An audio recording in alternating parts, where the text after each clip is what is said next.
एक बार की बात है कि एक गांव में रोहन नाम का एक बच्चा अपनी नानी के साथ रहा करता था। तभी एक दिन रोहन अपनी नानी से बोलता है कि नानी, मैं बाहर खेलने जा रहा हूँ, मैं जल्दी वापस आ जाऊँगा, तब तक आप मेरे लिए कुछ अच्छा सा बना कर रखना, ठीक है नानी?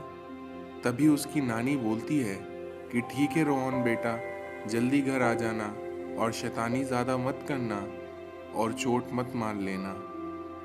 मैं जब तक तुम्हारे लिए कुछ अच्छा से बना कर रखती हूँ, जाओ। तभी रात हो जाती है और रोहन की नानी रात में अकेले बात कर रही होती है। लगता है कि रोहन सो गया है और मुझे अब बहुत भूख लग रही है। मेरा वक्त हो गया है शिकार पर जाने का। ये बोलकर वो नानी अपना रूप बदल लेती है और वो असल में एक चुड़ैल होती है। और तभी उस गांव के जंगल में एक मुसाफिर जा रहा होता है और तभी वो नानी चुड़ैल उस इंसान को देख लेती है और उसके सामने आ जाती है। अरे ये चुड़ैल कहाँ से आ गई? अरे कोई बचाओ मुझे, नहीं तो ये मेरा खून पी लेगी। अब तुझे कोई नहीं बचा सकता। ये बोलकर वो चुड़ैल उस मुसाफिर का खून पी लेती है और उसे वहीं मार देती है। जिसके बाद अगले दिन वो बिल्कुल नॉर्मल होकर अपने नवासे के सामने आ जाती है। तभी उसी रात फिर से वो एक इंसान का शिकार करती है और इस तरह से वो लगातार शिकार करती रहती है। तभी एक दिन रोहन अपनी नानी से बोलता है कि नानी माँ, आप रात में कहाँ जाती हैं? मैंने रात आपको देखा तो आप बिस्तर पर नहीं थी। तभी नानी उसका जवाब देती है, बेटा, मैं ज़रा किसी काम से जाती हूँ, तुम परेशान मत हो, तुम आराम से सोते रहा करो, मैं सुबह तक लौट आती हूँ, तुमने देखा तो है, इसलिए तुम परेशान मत हो। और ऐसा बोलकर वो नानी चुड़ैल रोहन को समझा लेती है। लेकिन उसी रात वो फिर से अपने शिकार के लिए तैयार होती है और वो बोलती है कि लगता है रोहन सो गया है, मुझे अब अपने शिकार पर जाना चाहिए, मेरा गला सूख रहा है, मुझे किसी इंसान का मांस चाहिए।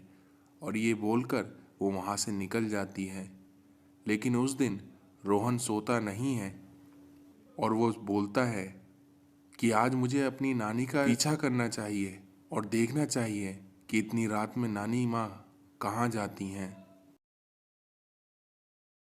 और तभी वो नानी चुड़ैल हमेशा की तरह शिकार कर रही होती है और उसको ऐसा करते हुए उस दिन रोहन देख लेता है। और अपनी नानी माँ को ऐसी हालत में देखकर रोहन बिल्कुल डर जाता है और तभी वो भागकर नानी माँ के सामने पहुँच जाता है और बोलता है, अरे नानी माँ, आप ऐसा कैसे कर सकती हैं? आपने अभी एक इंसान को मारा और आप असल में एक चुड़ैल हैं। आपने मुझे आज से पहले ये बात क्यों नहीं बताई? अरे बेटे, तुम कहाँ से आ गए और तुम मेरे पीछे क्यों आए? तुम्हें अगर किसी ने देख लिया तो क्या कहेगा? मैं तुम्हें सब बताती हूँ, लेकिन उससे पहले हम दोनों को यहाँ से जाना होगा, नहीं तो कोई हमें यहाँ देख लेगा और इन गांव वालों को पता लग जाएगा कि तुम्हारी नानी माँ असल में एक चुड़ैल है और ये गांव वाले तुम्हें यहाँ से निकाल देंगे। चलो जल्दी चलो, यहाँ से जल्दी चलो, नहीं तो हमें कोई यहाँ देख लेगा। और तभी वो चुड़ैल रोहन को एक गुफा में लेकर आ जाती है और वो बोलती है, बेटे रोहन, मैं तुम्हें आज सब बताती हूँ। मैं असल में एक अभिशापित चुड़ैल हूँ, जिसके ऊपर एक चुड़ैल का अभिशाप है। इसलिए ही मैं हर रोज़ रात में लोगों को मारकर उनका खून पीने निकलती थी।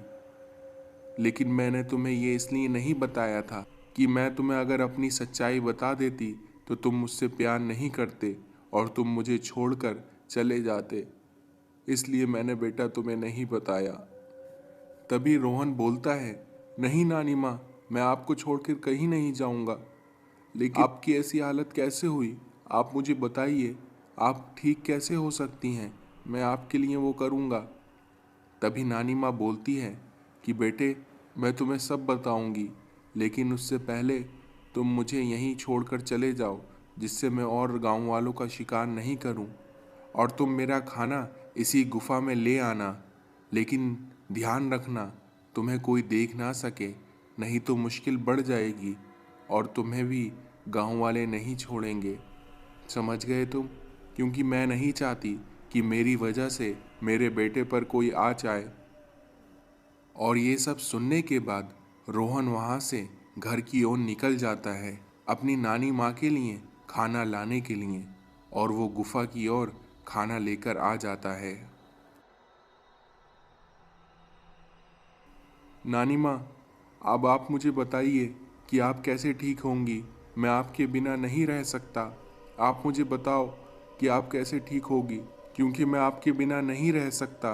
मुझे घर पर आपकी बहुत याद आती है। मुझसे घर पर अकेला नहीं रहा जाता नानी माँ। कोई ना कोई रास्ता तो होगा जिससे आप पहले की तरह बिल्कुल ठीक हो जाएं। तभी ये बात सुनकर नानी माँ बोलती है कि बेटा, मुझे सिर्फ इस गांव के पंडित जी ही ठीक कर सकते हैं, और अगर तुम चाहते हो कि मैं पहले जैसी हो जाऊं, तो इसके लिए तुम्हें पंडित जी के पास जाना होगा, और वही मुझे ठीक कर सकते हैं। इसलिए तुम सीधा पंडित जी के पास जाओ।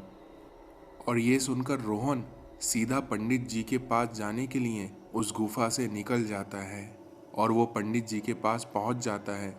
पंडित जी, आप मेरी नानी को बचा लीजिए। उनके ऊपर एक चुड़ैल का वास है, और वो चुड़ैल मेरी नानी माँ को नहीं छोड़ रही है।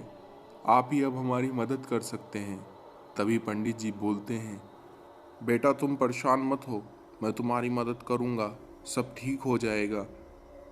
बस तुम मुझे अपनी नानी माँ के पास लेकर चलो, वो कहाँ हैं। तभी रोहन उन पंडित जी को लेकर गुफा में आ जाता है जहाँ उसकी नानी माँ रह रही थी। और रोहन बोलता है, देखिए नानी माँ, मैं पंडित जी को ले आया, और अब आप बिल्कुल ठीक हो जाएंगी। आप बिल्कुल परेशान मत हों, पंडित जी आपको बिल्कुल ठीक कर देंगे। और तभी वो नानी माँ बोलती हैं, जी पंडित जी, अब आप ही हमारी मदद कर सकते हैं।